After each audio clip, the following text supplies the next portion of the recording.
his own personal time in the evolution of Formula. Here he is, Jake Hughes. How are you, my friend? Yeah, good, and you? Yeah, very good.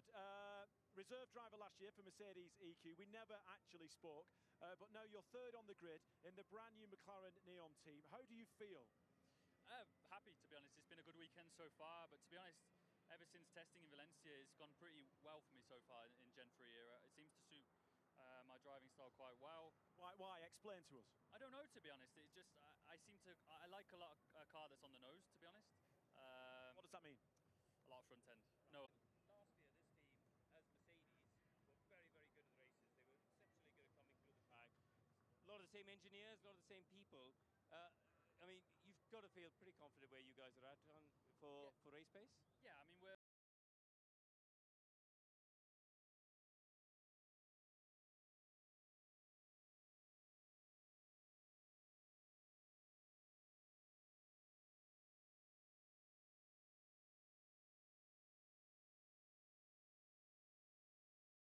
confident from a sense of, from a procedural point of view, we know how to manage a race. We're normally pretty good on strategy. That being said,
yeah, kind of a fairly good feeling, but then qualifying for some reason didn't turn out well. You know, we haven't really looked much into it yet because we've mainly been focusing now on getting the race done.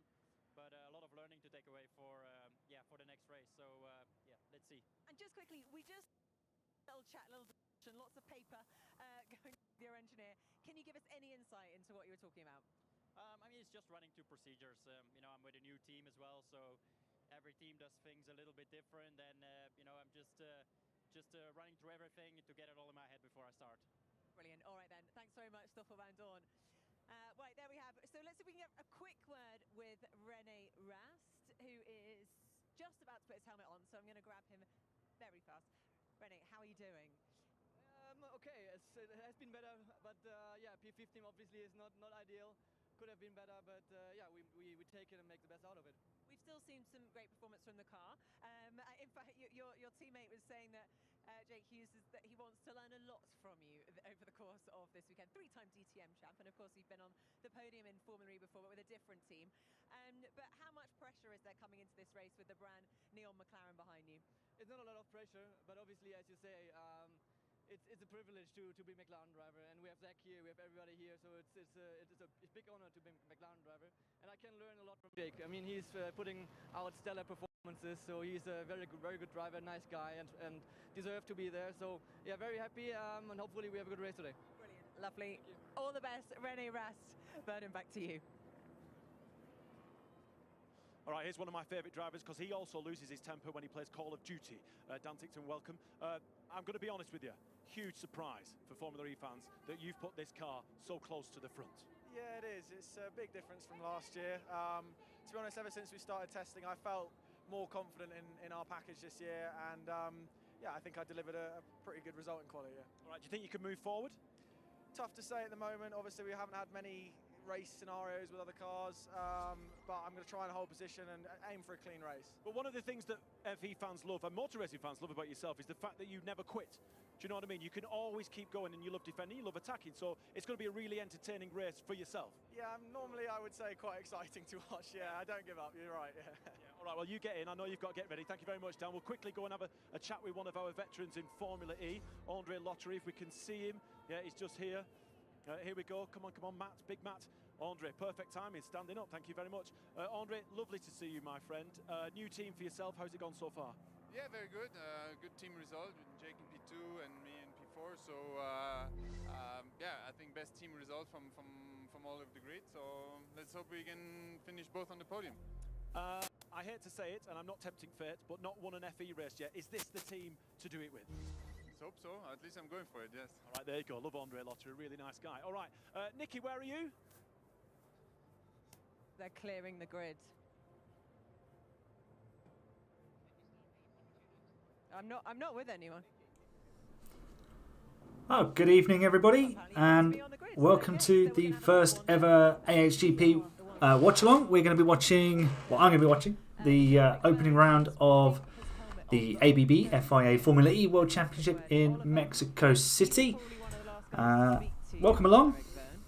If you're new to the channel, make sure you subscribe for, well, this week it's at least been daily, for, not Football Manager, Grand Prix content. We've had several videos about Andretti and Cadillac, some shorts looking ahead to the new season. So I've got a series called A Good Season Is, and I've released Ferrari and Mercedes this week, so go and check those out. I also had Ruben Price on from F1 Grid Talk last week, and that podcast came out Tuesday as well. We were discussing Ferrari and Mercedes, and they're likely to be the main challengers to Red Bull, so we had a good chat about that. Lots to dive into on the channel. I'm just going to get the YouTube studio up on my laptop down here, and then I will dive into a little bit ahead of the E-Prix. And let me know in the chat who you think is going to win, and if anyone is going to finish this race, because there's been some concern over the reliability of these new Gen 3 machines. So yeah, it's looking quite interesting, because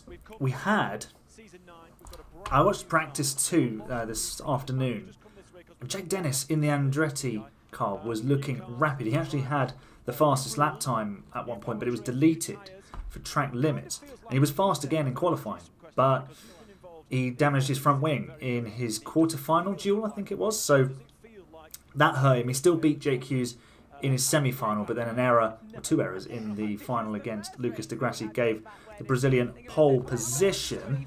De Grassi actually benefited twice from errors in the duels, because he was up against Andre Lotterer in the semi-final, and the German driver also made a mistake in the first sector. So Lucas de Grassi, sort of taught us in here, first to finish first you must finish. He did the job, he kept it on the track, but he wasn't ever really like a standout candidate for pole. He got himself into a position where he could take pole position, but I think if you'd had like a 30-minute, 45-minute session where the cars could just keep going around, he probably wouldn't have ended up on pole position, because he wasn't even in the top 5 fastest lap times from the groups. Of course, he was in the first group, so that does make it a little bit more difficult. Speaking of Jake Hughes and McLaren, they have looked really good so far this weekend. They've had good pace. Just seeing the guys, Vernon Kay, Karen Chandok and Nicky Shields walking down the grid. We're almost ready to go green. Cars have mostly been reliable. I haven't seen or heard anything, really outrageous happening. If you haven't seen qualifying, so the reigning champions Stoffel Van Dorn for DS Penske is 14th. Eduardo Mortara is 16th. Antonio Felix da Costa, former champion, is 12th. And Mitch Evans, who's gone close to the championship in the last couple of years, is 13th. Now, there's just one more thing that I will need to do, and that is bring up the live timing, which hopefully will be here soon. Yeah, I will try. I'll get on top of that. But anyway, I will. Hopefully, things will let me do what they need to do in OBS, and there we go. I can move my screen. So, if you are in the chat, say hello. Be nice. Be fair. Enjoy the show. Say hello. Let me know. You know, I don't know what drink you're having, because I've got a nice cup of tea in a free Dobby mug. I'm a big Harry Potter fan, so everyone loves a free Dobby, don't they? Come on. Let's be honest. I'm going to stick the headphones on so I can hear what they're saying on the comms, but I will make sure I stay in touch with you as we prepare for lights out.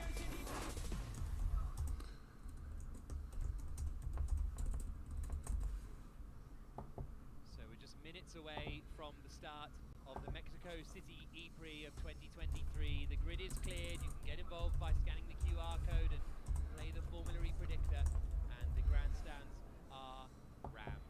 And that is Jake Dennis, who will be lining up in second place on the grid.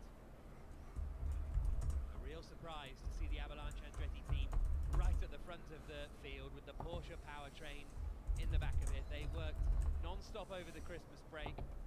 Roger Griffith said they basically didn't have a Christmas break after post-pre-season testing in Valencia. But on pole position for the dawn of a new era, it's the man who won the first ever.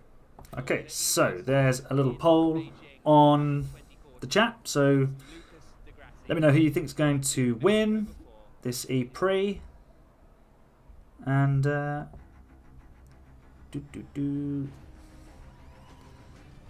let's share this out.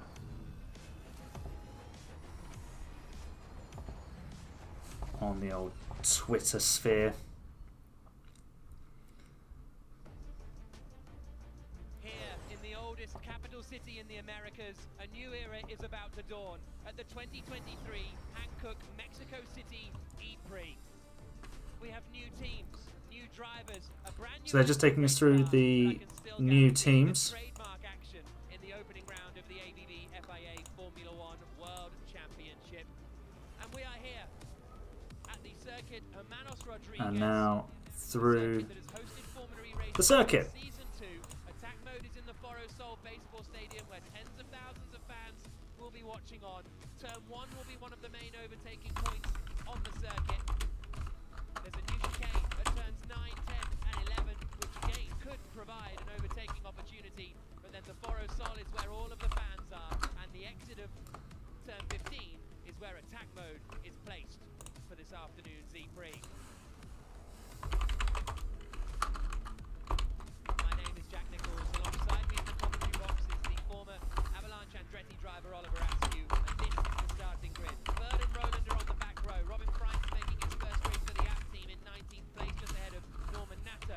Then it's Nico Muller in the other app car, behind Max Gunter in the Maserati MSG Racing. His teammate Eduardo Mortara is 16th on the grid. Rene Rast disappointed to only be 15th with his teammate a lot further up the order. A real shock. Reigning champion Stoffel Van Dorn for DS Penske, 14th on the grid. Nick Cassidy is 12th, just behind the other DS Penske of Jean-Eric Vergne. The pre-season favourites. I'm quite looking forward to this race because it's a big unknown. We just don't know what's going to happen. It's going to be so interesting to see how they navigate the new generation of car. We've got new tyres, as you can see in the picture here, which probably is behind my head actually, if I just move myself over. The new light system for the attack mode, and how they utilise that is going to be quite interesting. How the interaction with the tyres and just the general handling of the car. And as we saw with Jake Dennis, if you make a mistake and damage the car, it's going to cost you quite a bit. Hey Sophia in the chat, hopefully Jake Hughes can get a podium. I think he's got absolutely a chance of getting a podium and maybe even the win. I think there's a strong chance. He's had good pace. It's about how efficient the car is and how well he drives, of course. So we've got the cars all lined up. The grid has been cleared. They're doing their burnouts.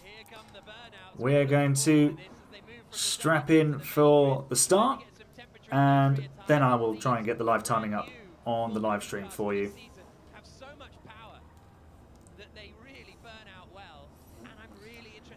Look at the smoke. Fans can't even see the cars.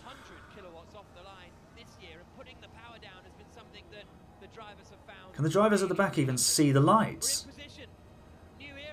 It's lifting. That's okay. They will be able to see.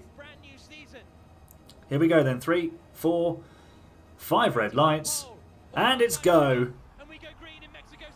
Good start for Grassi. Jake Hughes has made a great start as well. But Jake Dennis has held that position.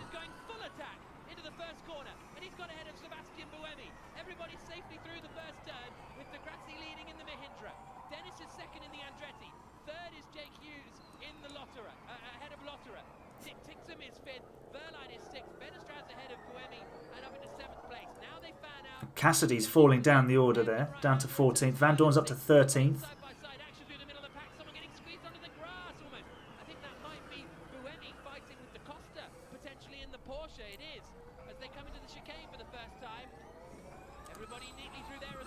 You can always hear them bumping and go. There's a bit of contact there, I think.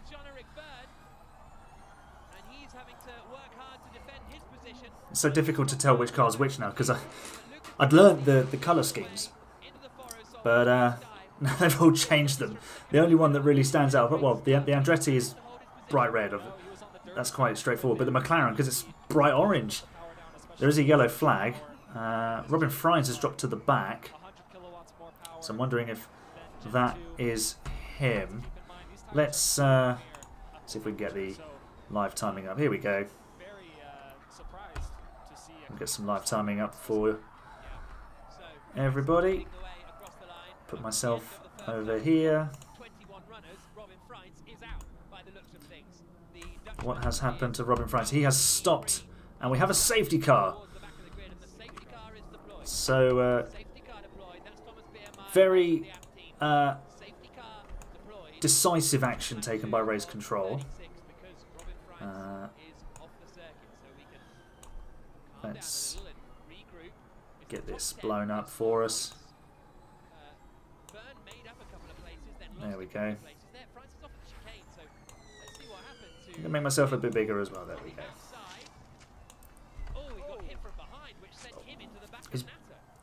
Oh, so it was contact. I was just... Here we go. Oh! I think he's been hit from behind and then... he's yeah, that's one way to start your season. Plenty of damage. Suspension rocked as well. No crazy hits. Yeah, well, we spoke too soon.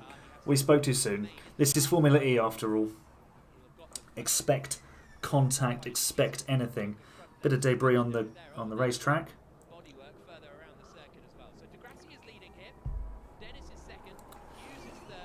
Early appearance for the safety car. They haven't actually caught it yet.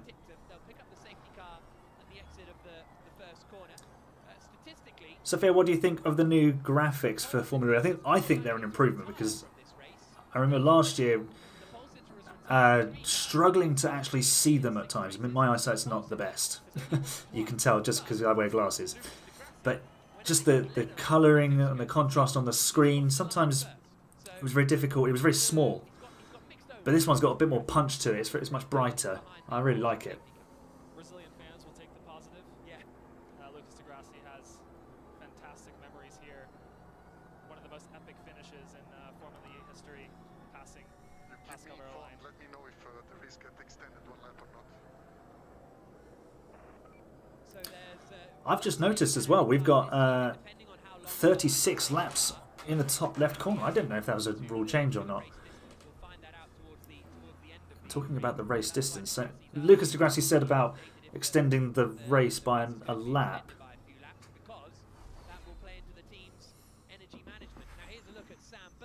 I've got a replay with Sam Bird. Oh! No, there was no contact from behind, it seems. Looks like just a pure error from Robin France.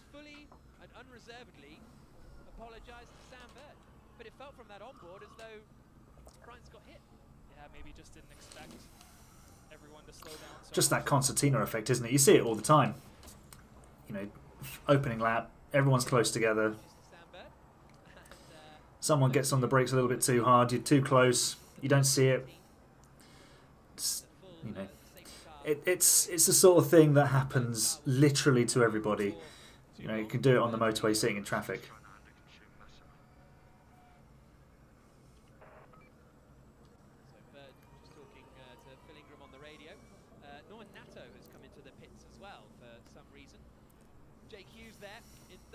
That is the McLaren team. Zach Brown, the CEO at McLaren Racing here this weekend.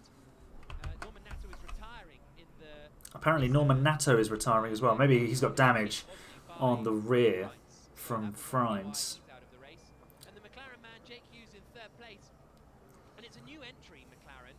It's a new team, but they've basically brought out all of the Mercedes EQ personnel from last season. So just looking at the order, Fenestraz, the young French Argentine, or Fra-Argentine as I'm going to call him, he's rocketed up the order. He was, what, 8th?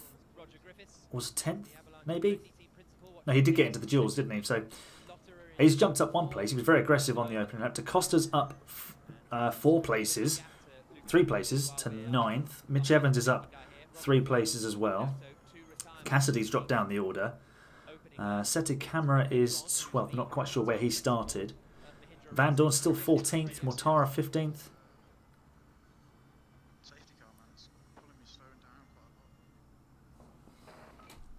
Jake Dennis complaining about the safety car. Some things in motorsport never change. I'm not sure. It sounds like it's some kind of engine that's kind of pulling him forwards when he's trying to slow down. Yeah, possibly some performance software in the car that he's trying to turn off now because he's going so slow behind the safety car. Efficient driving doesn't stop when the safety car comes out. You're trying to carry as much momentum as possible. And in your car at home, if you have a bunch of green lights driving back from work, you're using a lot less fuel. All right, replay of the start. Jake Hughes got a really good launch, but I think he just had to bail out of it because he's on the outside line. It was always just going to get shown the grass and a little bit of all. Even his teammate, actually, Rennie Rast, was very wide. Almost getting shuffled out there. See it just now on the replay. Jake Hughes backs out of it, but Rennie Rast can't really because he's got a car right up behind him. Yeah, that was brave from Rast. We've got safety car in this lap. Here's a look at the view on board from Stoffel Van Dorn. Good getaway, got ahead of Cassidy, but Sete Camera covered the inside and tried to get to the outside of Sete Camera, but decided against it. Safety car coming in this lap.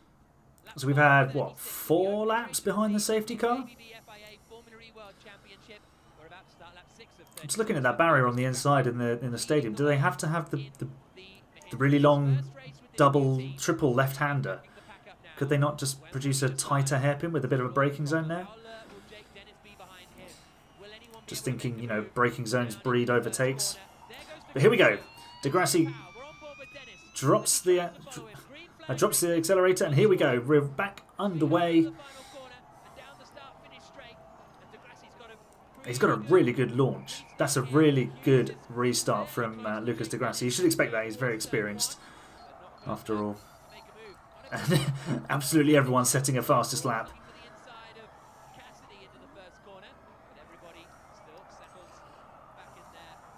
Alright, let's see what this Gen 3 Formula E car can do in race trim. They were saying earlier that not a lot of teams have done race runs. We've got another yellow flag.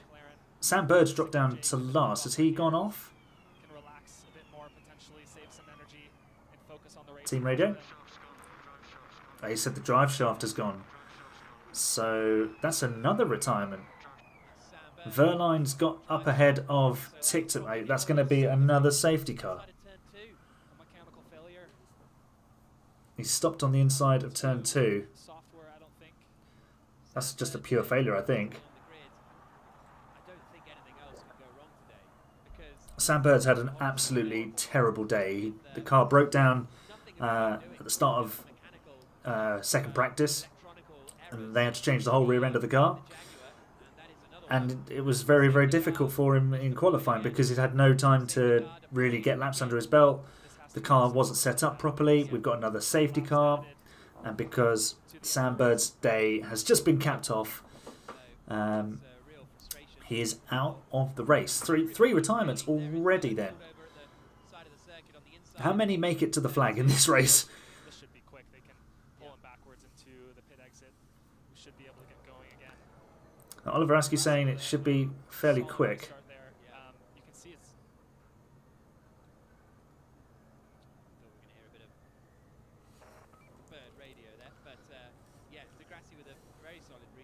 well, we're supposed to hear from Sam Bird there, but we didn't.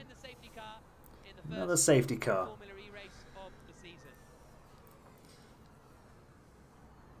And Pascal Verline did get a move done on Dan Tictum for 5th there in the Porsche. He is in the Porsche, isn't he?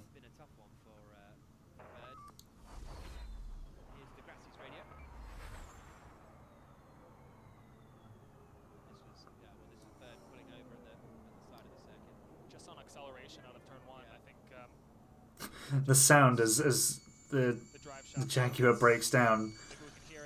Oh, yeah, that's a huge failure. That is absolutely eating itself. Hear the regen there. Slowing down the car. Nope, it's not where you want to park. The powering down. And,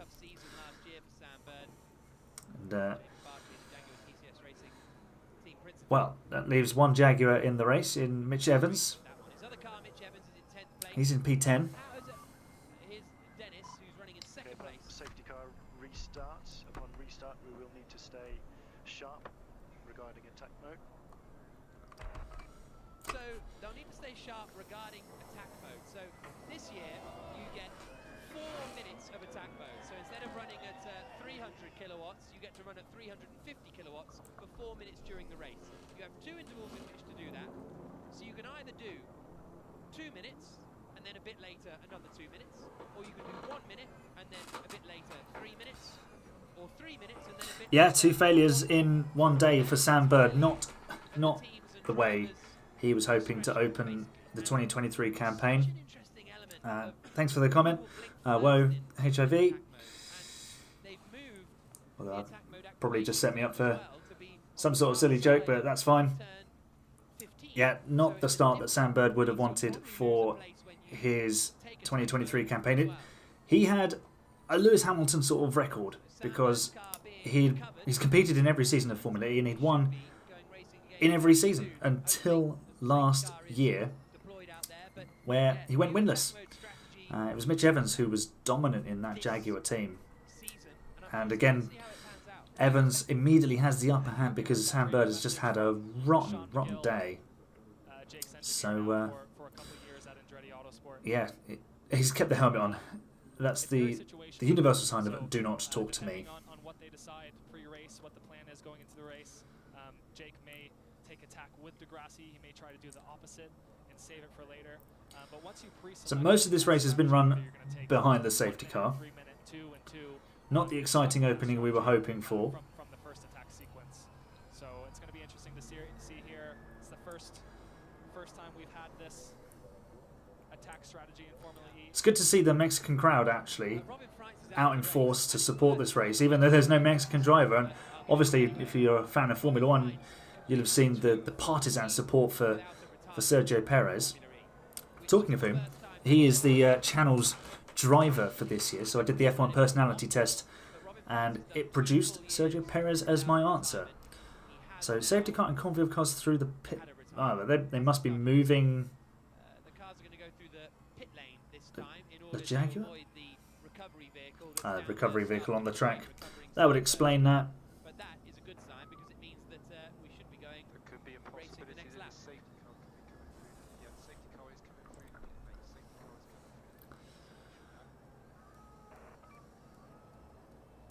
So, safety car running through the pit lane. What do you feel as a driver when the safety car comes out? Does it depend? Are you sometimes like, oh, that's a bit of a relief, I can have a rest, or sometimes you're like, ah, come on. If you're Lucas de Grassi, it depends how much of a lead you have, right? Yeah. The safety car comes out, it's a different to virtual safety car. Safety car comes out and whatever. Alright, so 100% for Jake Hughes on the Mexico E-Prix winner pole. He's currently in P3, but he's looked so quick all weekend. It was actually a bit of a surprise to see Jake Dennis beat him in the semi-final duel. Hughes actually made a bit of a mistake on the final corner, so there was definitely time still there for him. Pascal just behind Lotterer, he's managed to overtake Tictum. That could play out pretty well for us. How aware did you want to be of the sort of order? I mean, Jake Dennis's lap was superb. The fact that he had a missing piece of front wing, and I was a bit surprised actually that they forced him to go back out. I mean, I know this is different rules and regulations, but it's still the FIA, and of course the FIA, sometimes we never quite know what's going on there. So it was kind of bizarre to see Jake sent out with a broken front wing. Surely under Parc Ferme, you would assume that he could change it for the same part. I mean, these are spec cars, so there should be plenty of same parts knocking around and all set to the same specification for the car and the setup for the driver. But anyway, he did a great job. He's second in the race despite it, and we are back underway. Green flag. Here we go. Can we get through an entire lap of racing without anyone dropping out of this race? De Grassi's done well. He's got just enough of a gap. I think they get 2 sets of 4 minutes of attack mode, so let's keep an eye out for that. I think a few drivers, especially at the back, might take theirs now and try and get track position.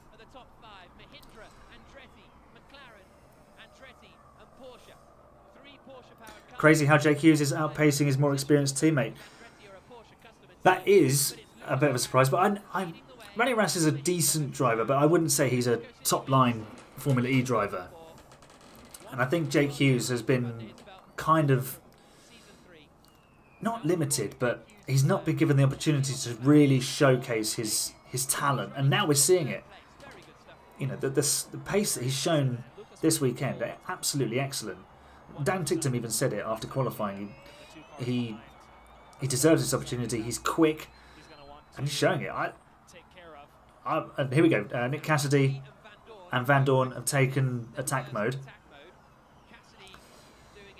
But Jake Hughes, yeah, he's showing he's absolutely capable of winning races this year. And it's brilliant for McLaren. I know it's essentially the Mercedes team that won the championship last year with Stoffel Van Dorn and the year before with Nick de Vries. But still, you know, you don't always see it come out so successfully in any category. So really well done to them. And he's up there in P3.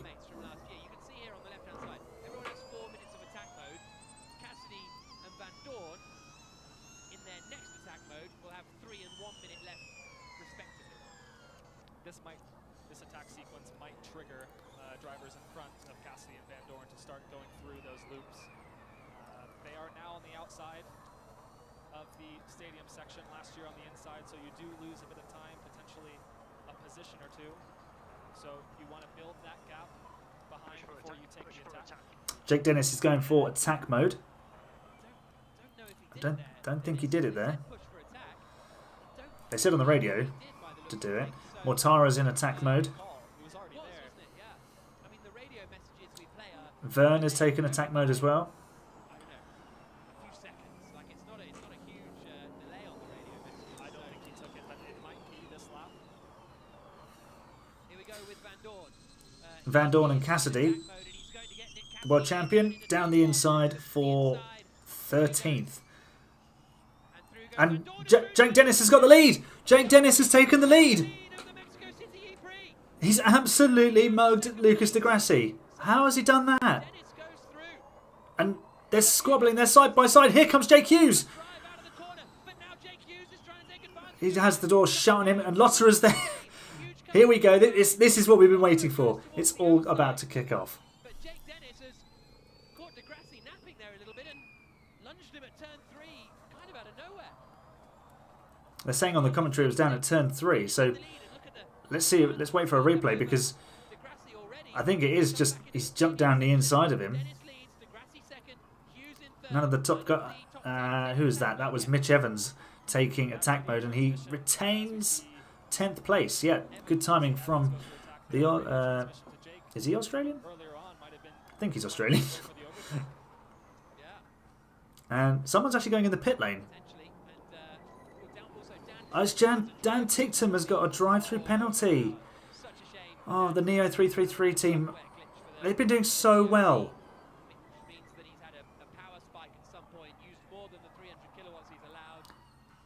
Okay, so we've got picture-in-picture here.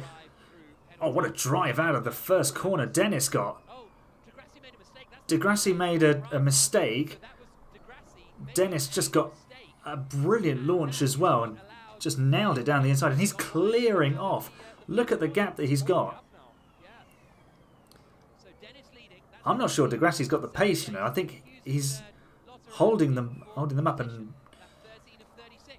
Hughes has got a real tussle on his hand. Oh, he's out of shape there, Jake Hughes, flicking the rear end into the stadium.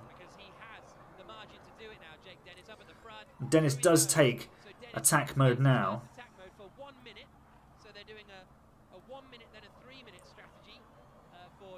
Oh, so it looks like they set the amount of time that they want to use it for. Okay, that's interesting.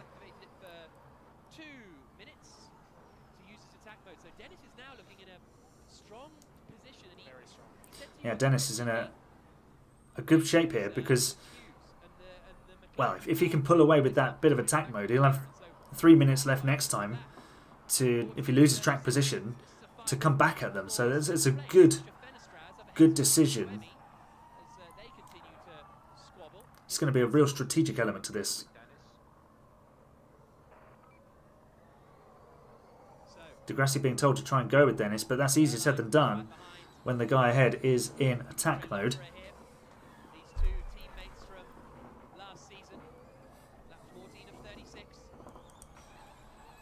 Jake has to be careful here. Extra power means more wheel spin. Wheel spin means... Yeah, Di Grassi definitely outperforming his machine. Oh, got a face full of dirt on the camera there. On the Formula E feed, not on mine. Yeah, but I think Di Grassi is certainly outperforming that car. Let's have a look. Well, his teammate Oliver Rowland is in 18th and was essentially running last until Dan Ticktum picked up that drive-through penalty. So it's feast or famine for Mahindra. And they've been like this, Mahindra. They've had those races with Alex Sims and other drivers where they've looked really strong.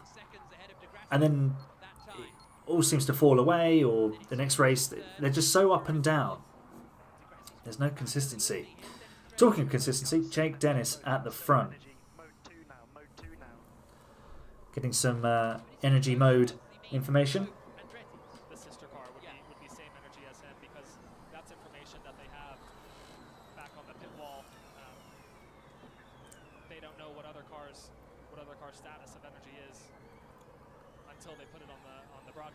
Verland and Buemi in attack mode. They've taken it for 2 minutes. I think, well, Buemi must have taken 3. Looking back at Jake Hughes. Hughes has taken attack mode. So has Lotterer. Did Verline get through? I think he did. The two Germans, they like to tangle, don't they? Those two. I mean, Lotterer likes to tangle with anybody. Wehrlein did it for 2 minutes, so Lotterer's not gonna. He's only gonna have about 10 seconds of extra attack mode compared to Wehrlein. Hughes did it as well on this lap, so that's a 1 minute run for Jake Hughes. I feel sorry for Jack Nicholls having to keep track of how long each team and driver have taken attack mode for, because they're all at different stages. Look at the numbers on the left-hand side. He's really earning his paycheck, isn't he?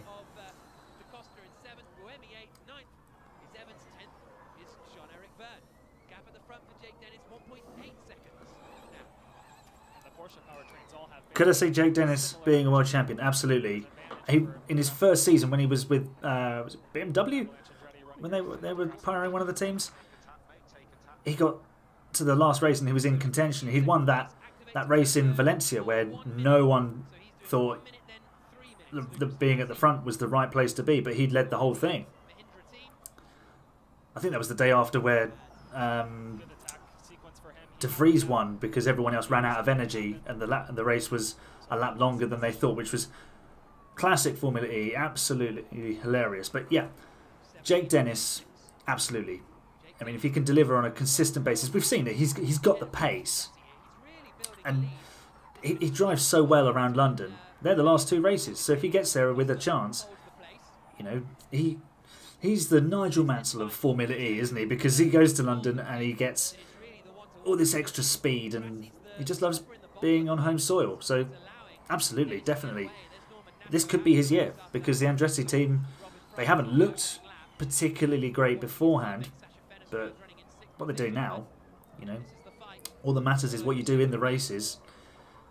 And right now they're driving brilliantly. They're 1st and 5th, and Jake Dennis is 3.5 seconds in the lead. Seconds ahead of the Grassi. Just to give you lap 17 of 36, and Jake Dennis's lead is 3.7 seconds here. Lucas de Grassi doing his best to hold everyone off for 2nd position.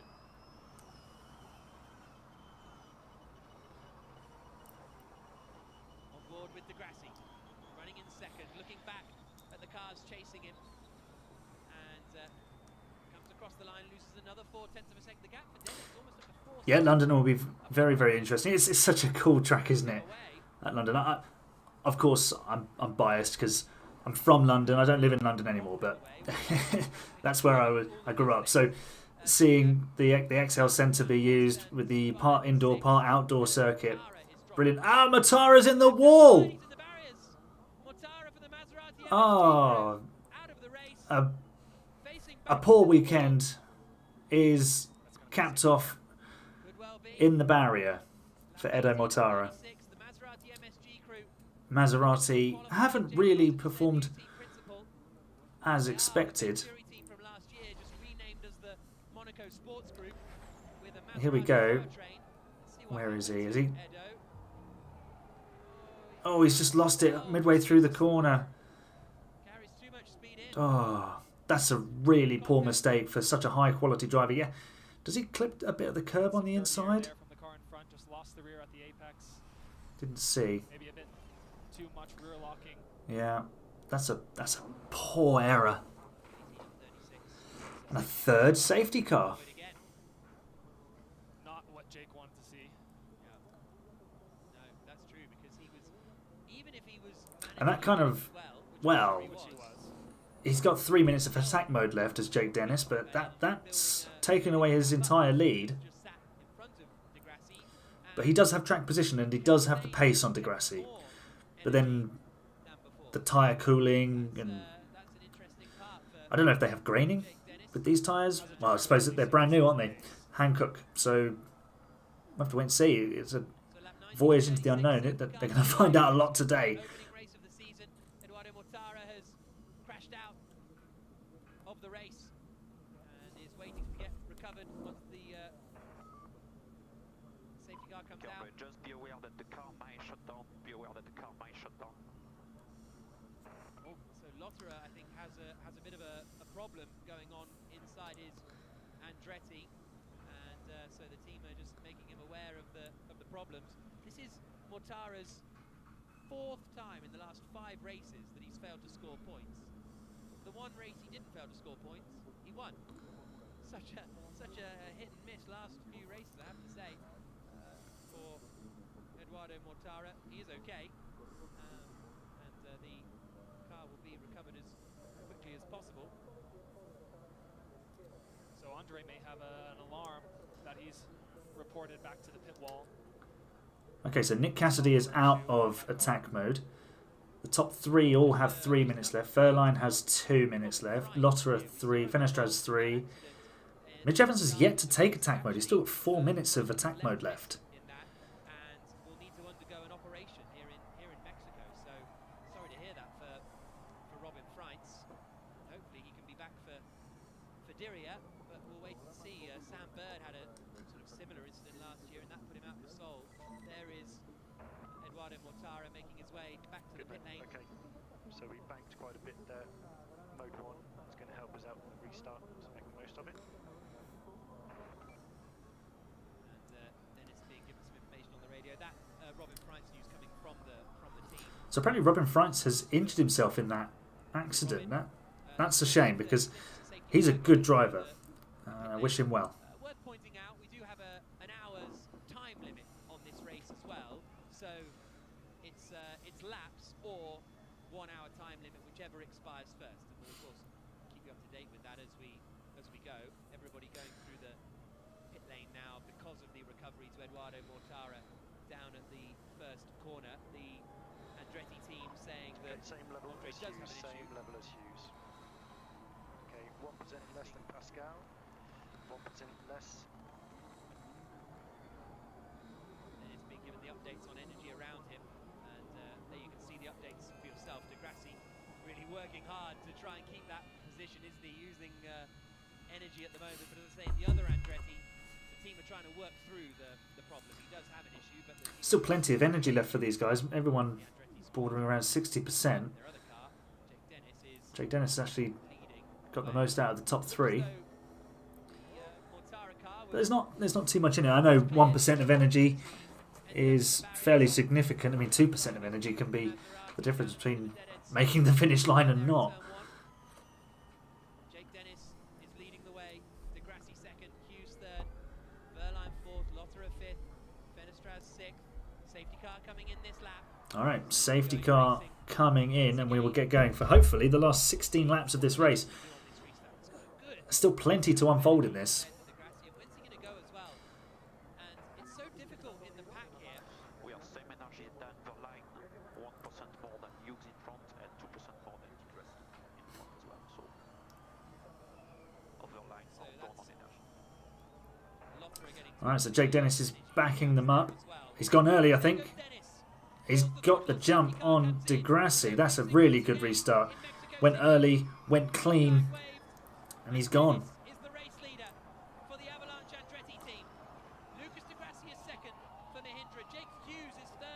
He's pulled out 3/4 of a second on him. That's really, really excellent restart.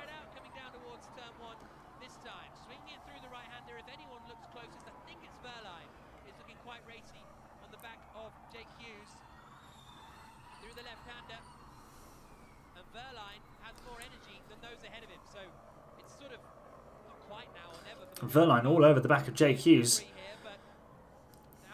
Very experienced Formula E racer against a Formula E rookie. So Jake Hughes is by no means an inexperienced racing driver. He spent several seasons in Formula 3 and Formula 2. He's doing an excellent job. But Wehrlein's a race winner at this level, so this is going to be a big test for him. He's running with the top guys. Immediately, that's the classic cutaway to the fans, although nothing was happening.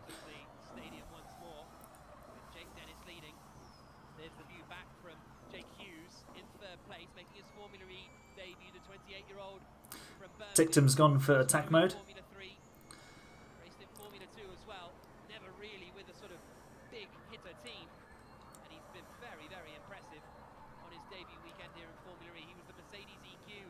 development driver last season when they won the championship. Verline's really, really close here. How difficult is it to keep managing your targets and keep, you know, doing what you need to with the energy when you have someone trying to overtake you? Very difficult, and these drivers have an energy bar that's constantly moving through the lap. And you want to get that towards the middle as you cross the finish line, hitting your energy targets. But say you're defending from the car behind, you're going to want to get that energy back in the tank at some point before the lap ends, or else your race strategy is going to get a bit slower. See Dennis do attack here, but attack numbers are so far. Yep, Pascal Verlaine's been quick around Mexico before. He's one of those drivers who has those circuits that suit him, and when he races there, he always tends to go well, whatever team he's with. But then he has other races where the circuit just isn't for him, and he's nowhere. You know, you just get drivers like that. Over the start finish straight we go. Jake Dennis leading the way for Avalanche Andretti. Lap 23 of 36. Second is Grassi. Third is Hughes, and fourth is Verlaine. And Lotter is Antonio Felix da Costa up to P7 now. That's impressive recovery from him. struggling a little with this. But then again, his teammate is up in 4th, so the fact that he wasn't in the duels was quite a surprise. That is the very close fight. Lap 23 of 36. Big midfield fight there, as we see. Evans And Dennis is just pulling away, together. almost at ease. At will. Look at the gap. Dennis, we can expect Must be, him to well, it's definitely north of a second. It must be close to 2 seconds. has built a sufficient Let's gap have a look. to Grassi in second. Yeah, I mean, you can see the times on the stream. I'm not looking at them. They're on a separate window. So it's now 1.6 seconds back to Grassi. Another half second back to Jake Hughes. So Verlaine obviously a bit earlier in the lap. the engineers out on the pit wall have a much broader picture of what's going on in the race. So Impressed with Fenestraz as well. Doing a really tidy job up there in P6 at the end of the day, in the Nissan. engineers on the pit wall know what's best. Always? Or sometimes you come out at the end of Most the of the race time. and you're like, guys, come on, I knew that. I know last year you On board with Van Dorn now. He's still 11, well, still outside the points in 11th, but he's right behind his new teammate. So this could be interesting. How do these two, Van Dorn and Vern, take each other on? Driver's eye here was Penske would have expected to be towards the front and racing each other for victory. They are looking for 10th and 11th at the moment. DS Penske teammate, sorry, at the chicane. He's right behind his DS Penske. Oh my goodness. He's right behind his DS Penske teammate, Jean-Eric Verne, as now he comes into the stadium section. And those two right together and kind of biding their time a little bit. There's a bit of a gap back to Fenestraz in 6th position. So then Fenestraz, da Costa, Buemi, Evans, Verne, Van Dorn is all a bit of a queue. 0.7 of a second. The gap between Grassi and Hughes. This is the look back from Hughes to Verlaine behind him as they come out across the line down towards turn 1. We normally see a big fight for the final points paying position in P10, but obviously both those teammates running 10th and 11th playing nicely so far. Dennis's lead up to 2 seconds. Hughes is just closing a little bit on Grassi in the first sector. Not surprised by him or the team, but boy, mistake there from Lotterer. Oh, Lotterer's gone deep, hasn't he? But Fenestraz is far enough behind that it doesn't cost him a position. That's exactly what he did in qualifying. So he falls a little bit away from the back of Verlaine. So it's second, third, fourth, coming through the chicane. Yeah, Vern and da Costa was almost the Hughes with a flick of the rear end again. Yeah, Vern and da Costa was it was almost a Rosberg Hamilton situation because neither would give way to the other. Verlaine and Lotterer into attack mode. Yeah, it would be very, very interesting how Vern and Van Dorn approach racing each other. I don't think. Well, I don't know. They're competitive, aren't they? Ultra competitive. It comes down to management, doesn't it? Because if you manage your drivers correctly, then they will generally abide by it, and if they don't the first time and you set down the rules and tell them what's what, then it tends to clear up the situation. But if you allow it to fester, if you don't deal with it the first time it happens, then you're on a hiding to nothing as a team boss. De Grassi being told to go for attack mode.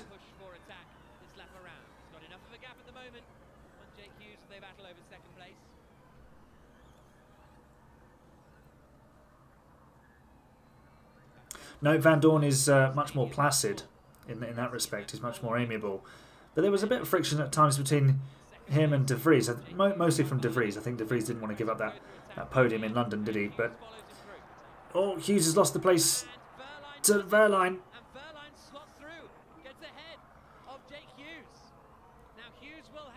But Hughes will have almost 2 minutes more of attack mode.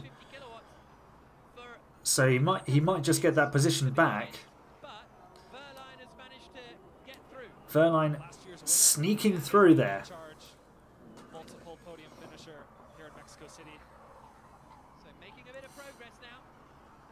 Mitch Evans hasn't used his attack mode at all yet. You can see on the tower on the left. Mitch Evans still not used his attack mode. He's storing it up for the last couple of laps.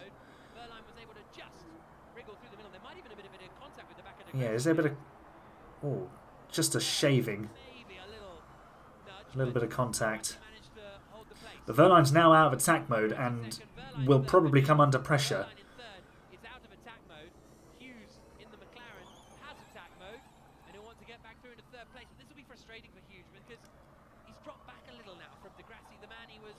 And Dennis has just disappeared. He's no longer in the picture. He's, what, 3.5 seconds clear?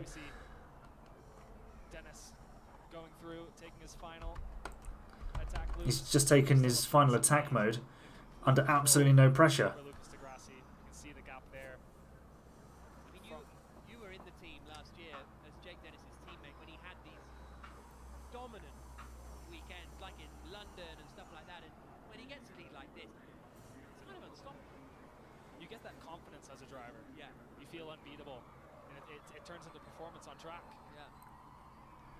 Lap 28 of 36. Jake Dennis is leading the way. And Wehrlein's hanging on to De Grassi, even though De Grassi's in attack mode. De Grassi really is the cork in the bottle here, isn't he?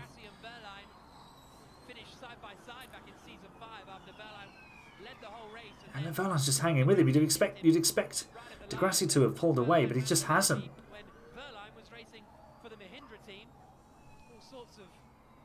Story threads intertwining in the ABB FIA Formula E World Championship. Wehrlein's made 3 places over the course of this race. He's having a strong race, and Hughes only has 30 seconds of attack mode. Only 30 seconds left for Hughes to make this move. This has got to be the one, because he's about to be out of it. He's got to do it into this turn 1 braking zone. Evans has now taken 3 minutes of attack mode. Ticktum now has a 10-second time penalty for leaving the track and gaining an advantage. Oh dear. That is not a good sight for the Mahindra team, and that's going to be relayed to him immediately. Jake Dennis is leading the way, and I think Pascal's going by here shortly. Yeah, that message has been relayed, and De Grassi knows he's going to have to drive an exceptionally wide Formula E car if he wants to hold on to a podium position here. Dan Ticktum needs to remember to go. Oh, and here comes Wehrlein. And Wehrlein's through. Into the chicane. Now can Jake Hughes follow him through? And now Jake Hughes is going to try and take advantage of this as well. Florian Modlinger with a little round of applause in the garage. The Porsche up into second place, and the Porsche powertrain 1-2 right now. Wehrlein 1% more than us, De Grassi 2% less. De Grassi, I think, is having to save energy. They showed it a minute ago. He was 3% down on Dennis. That would explain. It's just efficiency. He's not able to keep the energy in the car. Oh, rear end of the McLaren sliding around. Hughes doing well to keep that under control. The brakes into turn 1.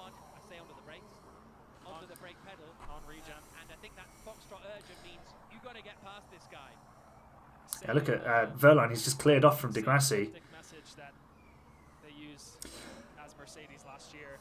Oh yeah, so Jake Dennis, when he gets out in the lead, he just does dominate.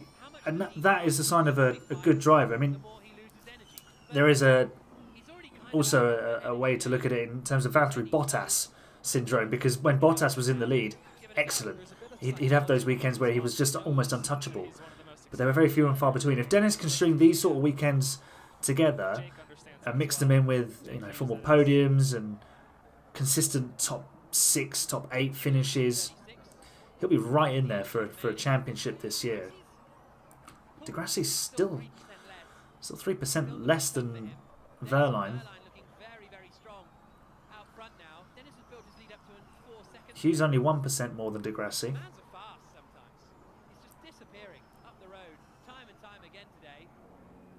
The DS Penskes have got him in the 9th and 11th, so Vern is into the points. 5 laps to go, including the one they're on. 6 laps even, including the one they're on. Da Costa and Buemi have now got ahead of Fenestraz. No, and 2% might sound like a little bit, but in Formula E, that's a huge pace disadvantage that Lucas Di Grassi has. Yeah, I mean, 3% is usually about a lap, so we're talking that level of difference here. Yeah, Porsche doing something right in Formula E. Maybe they don't need to worry about Formula One after all. They are first and second at the moment.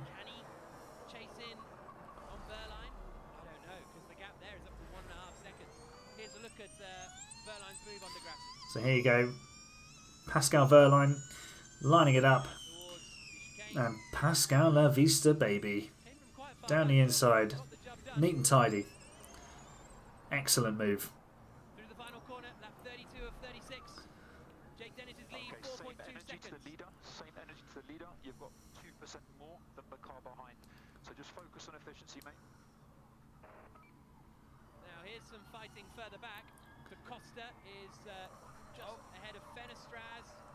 Evans moving on the brakes there. I mean, the rear of his car was not very stable. There's Scott Elkins. 32 of 36. Jake Dennis is leading the way. Here he is in the Andretti. Maybe sounds like a bit of debris on track somewhere. Yeah.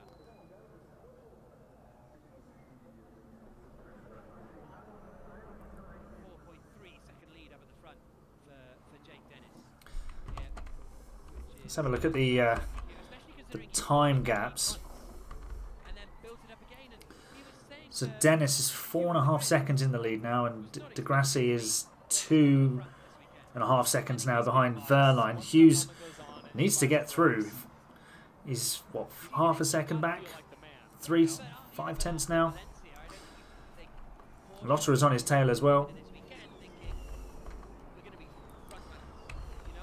What else is happening further down the field? You've got this big train of midfield cars from Da Costa down to kind of, well, Muller. Dan Ticktum's way off the back on his own. It's a development race. It's happening so fast. And these cars are no. Jake Hughes is still stuck there. Oh, debris on the track on the outside of the double right-hander. A couple races and some more track time gets under these drivers' belts. Captain Pascal 4.5 is growing. It's a nice message to hear. Yeah, I bet. They've just given Jake Dennis the gap, and Oliver Askew has said that it's a nice message to hear that the gap is growing. Things he'd love to hear as a racing driver. Left-handers of the stadium section. Dennis disappearing out in front still. Now, as a driver, you know you have the advantage. You know you have the gap to the car behind, leading the race, listening to any bump or a potential problem. 5 added laps. Wow. 5 added laps. We've got 5 added laps because of the time spent behind safety car. So we now will have 8 laps to go in this Mexico City E-Prix. So Tictum and Fenestraz will be investigated after the race for a safety car procedure infringement. Minus 2% now, 2.2, 2.3, which is still not great. Yeah, experience definitely showing. Oh, contact! Grassi goes in super deep into turns 5 and 6. That'll give him a bit more regen, I guess. The longer he's on the brakes, but he's really working hard to try and Lotterer right on the tail of Jake Hughes. It was Lotterer actually almost going into the back of the McLaren there. He's right on the McLaren. Like you say, it is experience. Here's Jake Hughes' radio. Continue to increase charge where possible. So continue to regenerate energy where possible, basically, for Jake Hughes. Grassi's kind of getting it back under control. Is Grassi finishing on the podium? I think with his experience, yes. You reckon he can do it? And it looks like right now that he's fast in all the right places. As a driver trying to put energy back into the car compared to your competitors, you're going to be slower in areas of the track where he knows the drivers behind can't overtake. So he's very smart at the moment. Lotterer looks like he's getting a bit lottery in 5th position. Oh, Jake's close now. He's going to go. Oh, Hughes tried to kind of get Oh, the cutback coming in. having a go. Oh, no, no, no. There's Lotterer. Just about gets away with it. German man. Here they come, down towards the chicane. Down. Oh, Lotterer. Whoa, the German. The amount of incidents he's had over the years. You just worry when he dives in on someone. It's like a footballer. You just know he's going to get booked, and they're going for a tackle, and you know what's going to happen. That has bought Grassi a little bit of breathing space. It's eat or be eaten for Jake Hughes now, and he's not eaten Grassi, and he is under pressure from. He's under pressure from Lotterer. Verline is 4 seconds ahead of Grassi now. He's driven well, Grassi, considering the pace disadvantage he's had. He's just covering the inside. Oh, Lotterer again. Oh, so close in this fight for 3rd, 4th and 5th here. Grassi, Hughes and Lotterer for the final podium position. Through the chicane. Foxtrot's urgent, Foxtrot's urgent. And Hughes, that's at least the 2nd time he's been told Foxtrot urgent, which means you've got to take this. Yeah, Andre Lotterer is like a very young Max Verstappen, except Andre Lotterer is about 40. He's just never grown out of it. Got a bit more energy than those around him, and they've both got an attack mode remaining with 5 laps left at the end of this one. So just keep a little eye on them. We're into the 5 added We are laps now. into our 5 added laps. Final corner, out across the line. Dennis leading. The Fergie time of Formula E and motorsport. Added laps. And Hughes is having to defend a little here. All of this is bringing Buemi into the fight. 1.5% I mean, we've got a really exciting battle for the final podium spot, but could you imagine if the win was on the line in these added laps? Look at Buemi in the green envision at the back of the Buemi's closing in on this battle as well. And this is what Grassi's doing. He's just covering the inside into the double right-hander and making sure he gets good exit. Maybe he's trying to... Maybe he wants Lotterer to just plough into the back of Hughes, and that'll make it all a little bit easier. Oh, he's gone deep! Has he blown it? Here comes Hughes. He's just about got it back under control. We've got a yellow flag somewhere. It's in now, it's back out again. He's gone wide again. No, still can't get through Jake Hughes.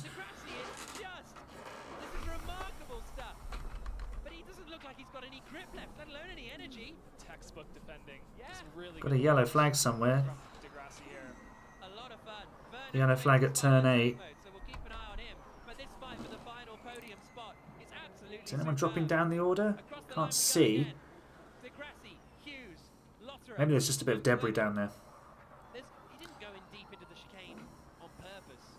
Did he to like sort of, I don't know, slow everyone else down a little? That doesn't seem like. Oh, again, Hughes looking down the inside. No, and as we see here, going back into the sector of the track we're overtaking is an opportunity. There's Buemi, and Da Costa's coming to join the party as well. We've got an overtake down the inside. That's Mitch Evans. He's past Fenestraz. Oh, it's Vern who's lost the front wing. Look at it.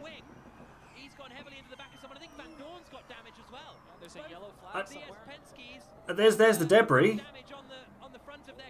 Looks like the Penske's have had some sort of collision.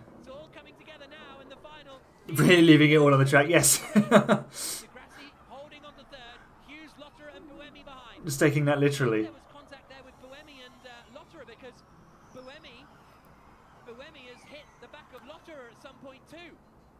They're all starting to play dodgems. Bits are falling off. They've all seen Jake Dennis earlier and think, actually, yeah, take a little bit of front wing off, like completely off, and it's fine.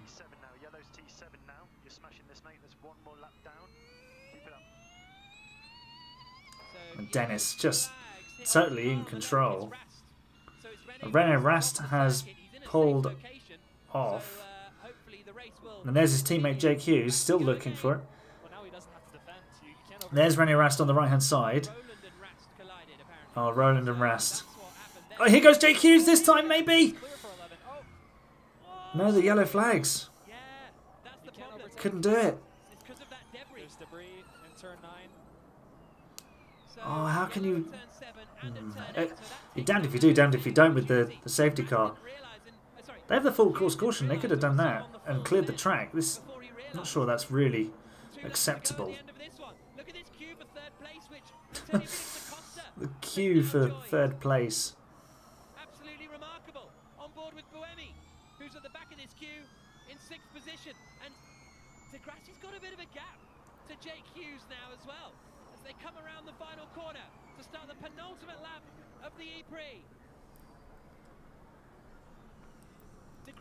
Hughes has dropped back from Grassi. That might be enough for 2 more laps. He's suddenly not defending from Jake Hughes quite as aggressively. And Lotter is hustling. Nosing to the inside.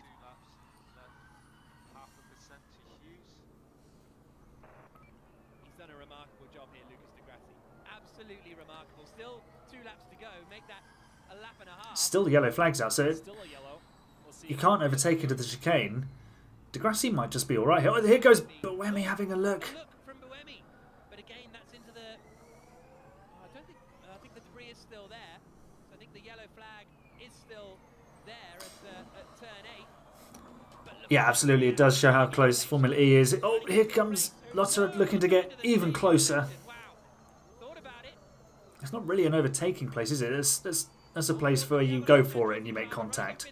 Because you're driving into a wedge that's always going to disappear. Here's Jake Dennis starting his final lap. He has been absolutely brilliant. And there's Pascal Wehrlein, who, once he got through, driven away from that fight for third.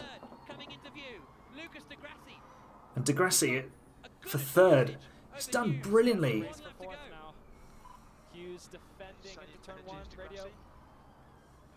Same energy as de Grassi. Oh! Down the outside! Lotter are having a look. The yellow flag's now been taken in. And how much pressure is Lotter under from Buemi? A bit, but he manages to keep it together. How racy is Da Costa? Oh, Da Costa going for it now. There's a bit of contact. It's all happening on the final lap. And Jake Hughes has got a problem, I think, because Lotter just sweeps past.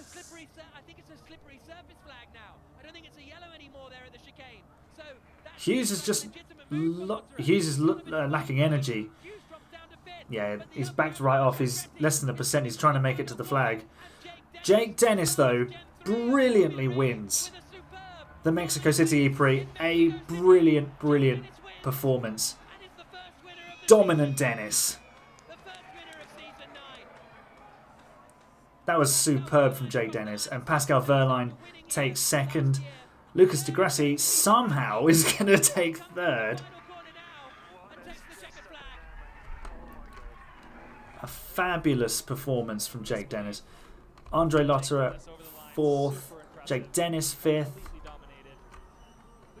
Buemi comes home sixth. Da Costa seventh. Someone's out of energy. That is Vern. Van Dorn has picked up 10th. Evans 8th. Cassidy 9th. Brilliant, brilliant race. That was really, really enjoyable. Really, really enjoyable. Fantastic, Jake. Well done. Super race. Complete domination. Well done. What a start to the season. Remarkable performance from Jake Dennis. We'll try and have a word with him now. Jake, it's... All right. That was a lot of fun. That was really excellent. My wife's probably not too happy because may have been shouting a little bit too loud, but I'll go and apologise to her shortly. I'm going to call it there because it is now gone 9 o'clock in England. Thanks for joining me. I enjoyed that. That was really fun. I'm going to hopefully do more of these, not just for Formula E, but also for Formula One. And Mexico never disappoints. It's just one of those circuits, isn't it? In Formula E, it doesn't disappoint. In Formula One, it is a bit of a mess, unfortunately, in terms of the racing. Maybe that's just Mercedes getting the strategy wrong, or it's just one of those circuits that Max Verstappen excels at. But yeah, we're going to try and do more things like this, so maybe some Formula One stuff, maybe some IndyCar, definitely more Formula E, because that was a lot of fun. Thanks for joining me.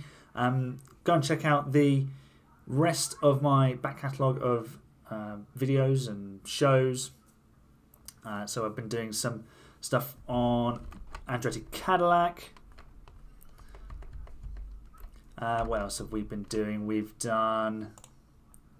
Let's just go through the studio. So as I said earlier, we've got the A Good Season Is series, which we are up to Mercedes. We've got Red Bull, Ferrari and Mercedes done. We've done the personality test. Lots on Andretti Cadillac. More to come. So I'm recording a show with a special guest tomorrow, looking at Fernando Alonso, Pierre Gasly and Nico Hülkenberg. We're going to be looking at the F1 rookies as well in the coming week or so. So yeah, lots to look forward to on the channel. So if you aren't already, make sure you are subscribed. Like this stream. Go and watch the other stuff. Go and like that as well. Click the bell for notifications when anything comes out from me and when I go live again. I think the next Formula E race, let's have a look. Where is the next Formula E race? Let's open that. Oh no, not in a new tab. We want new window.